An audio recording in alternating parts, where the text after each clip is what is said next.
সে আরোহীকে শুধু ভয়ে ভয়েই ভালোবেসে যায়।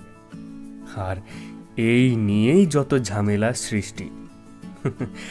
যাই হোক, এবার পরিচয় পর্ব শেষ করে বর্তমানে ফিরে আসা যাক। ফোনের ওপাশ থেকে আরোহী বলে, আমি কিন্তু তোর অপেক্ষাতেই বসে আছি। আচ্ছা, আমি কি একবার বাড়িতে কথাটা বলবো?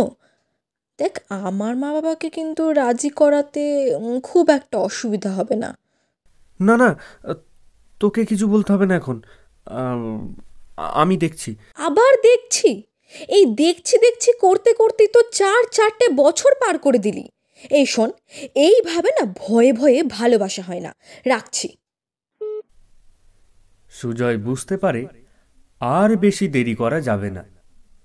যেমন করেই হোক কথাটা তার বাড়িতে জানাতেই হবে।